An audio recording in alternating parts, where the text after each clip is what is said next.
Mga kababayan, naalala nyo pa ba ang Judas na ito? Si Akop, mga kababayan, na nangangamoy lupa na malapit ng kainin ng lupa.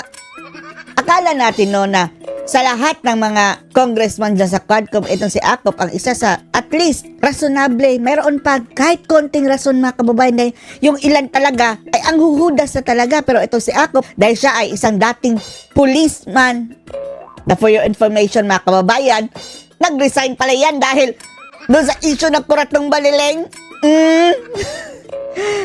At aside sa pagiging pulis, mga kababayan, ay nakapag-aral din ito ng law.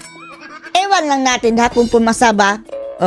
Kung naging abogado ba talaga ito. Pero naging mataas ang ranggo nito sa PNP, mga kababayan eh. Akala natin, mga kababayan, ay isa ito sa mga at least mayroong utak dyan sa Quadcom. Ayun naman pala, mga kababayan. Takot lang pala ang Akop na ito dahil nung pumunta doon si dating Pangulong Duterte at si VP Sara Duterte, ang ungas na ito, mga kababayan, ay tameme. Hindi makabuelo sa banat, mga kababayan. At ngayon, sa panghuling hearing ng Quadcom, ngayong taon na ito dahil next year na lang ang continue eh. I-stop na muna daw nila, mga kababayan, for the sake of Christmas. Ismi yung mga animal. May Christmas pa pala ang mga Judas sa ito. Ngayon, mga kababayan, binakbakan si dating Pangulong Duterte at sinabing nabudol daw tayo kay Digong. Dito sa drug war ni Digong dahil pinapalabas ito si Akop, mga kababayan na si Duterte at ang kanyang mga kasamaan, si Bato, si Bongo, ay isang sindikato. Mafia daw, mga kababayan, kaya nabudol daw tayo. Diba? Lumabas din ang pagkahudas ng animal na to. Kung ako ganito katanda, ilalaan ko na ang aking natitirang buhay, mga kababayan, sa mga mabubuting bagay. Ngayon, mga kababayan, kung ano-ano ang pinagsasabi at ang kanyang basihan, mga kababayan, ha? Ay yung si Asierto, na testigo ni Trililing, mga kababayan, na isang wanted fugitive na kriminal. Nasaan ang kukote ng ungas na to, mga kababayan? Panoorin po ninyo, ha? Tila nabudol daw ang mga Pilipino ng nakaraang administrasyong Duterte. Nakakatawang pakinggan, mga kababayan, no? Galing talaga dito sa mga alipore si BBM ang salitang budol. Hindi niyo nakikita ang ginagawa ngayon ni BBM? Babangag. Yan ang number 1 budol. Dahil itinago raw nito ang isang grand criminal enterprise. See? Ang kanilang konklusyon, mga kababayan, grand criminal enterprise. Paano naging grand criminal enterprise yan? May kaso ba? Naniwala ang mga buaya, mga kababayan, dun sa testigo ni Trililing, isang tao. At worst, mga kababayan, yung taong iyon ay nahulihan pa ng droga sa panahon ni dating Pangulong Duterte. At tumakas. Nagtatago ngayon. Wanted sa batas. Naniwala ang mga buaya. Sa likod ng kampanya kontra illegal na droga. Ito ang tingin ng mga mambabatas matapos ang 13 pagdinig ng Quadcom. Ang asawa ni Marimar Rojas, mga kababayan, ang sayang-sayang ibalita ito. Dahil hate na hate nila si Duterte, mga kababayan, kaganti na rin kami. Ibabalita natin ito with all the twists. Kamara. Lumiliwanag na kung saan ang tumbok ng isinasagawang investigasyon. Kaya, nga, maliwanag na kung saan ang tumbok. Ang tumbok nyo ay dati pa naman ang purpose nyo sirain ang mga Duterte at saka sina Bongo Bato dahil tumatakbo. Ng Quadcom ng Kamara. Andyan si Raul Manuel, Bida-bida na ang akla, mga kababayan. Sa pagdinig ngayong taon, inamin ng isa sa mga lider ng Quadcom na hindi naging madali ang kanilang trabaho. Wow! Hindi maging madali?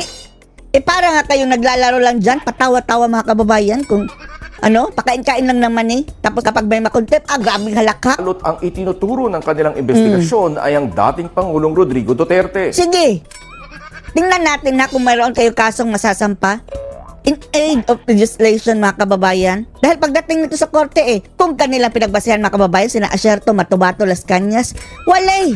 Ladies and gentlemen. Alam mo, Akop, isa lang ang bilin namin sa iyo. Kumusta mo kami kay Satanas, ha? Malapit ka ng kainin ng lupa. Nasa edad nyo? Tingnan nyo ang presentation niya, mga kababayan, The Davao Mafia. Bato, Bongo, si Pulong Duterte, yung picture ni Michael at si dating Pangulong Digong. Tama pa ba yan? Nagpresenta sa Quadcom, mga kababayan, na ang kanilang pinagbasihan niyan ay isang kriminal.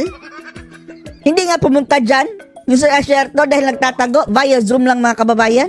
Ibig sabihin, baka kabilang kayo so nagtatago sa kriminal na yan, nagpoprotekta. The Quad Committee has started to uncover a grand criminal enterprise. Wow, grand criminal enterprise. And it would seem that at the center of it is the former president. Oh. Direkta na niyang sinabi mga kababayan ng ang center ay si Duterte.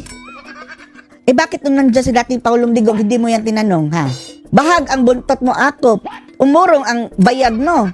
Napakasakit po nito O, napakikit po nito. dahil tayo pong lahat ay nabudol. Wow! Nabudol! Galing sa buhaya, mga kababayan. Words of the crocodile. Ang lakas ng loob niyan, mga kababayan, sabihin ng mga bagay na yan dahil mayroon silang immunity habang sinasabi nila iyan. Dahil batas nila yan, mga kababayan, nabawal silang kasuhan habang andyan sila. Andyan sila sa kanilang pulpito. Binigyang diin din niya ang naging testimonya ni dismissed Police Colonel Eduardo Asierto. Eto na sinasabi natin, mga kababayan. Ang kanilang basis is Asierto, isang kriminal na hulihan ng droga nung panahon ni dating Pangulong Duterte. Star witness yan ni Trililing. Naniwala sila, mga kababayan, hindi nga nagpunta dyan. Via Zoom lang nag-attend, mga kababayan. Yung take out, irrelevant. Pag take out ka sa video lang, paano mo makilatis yan? Hindi nila kinalatis, mga kababayan. Walang cross-examination gaya ng ibang mga witness. Wala. Lahat ng sasabihin, kahit pa siguro ay sinabi, pati ang aso ni Duterte ay durugista. Maniniwala yung mga ungas na yan.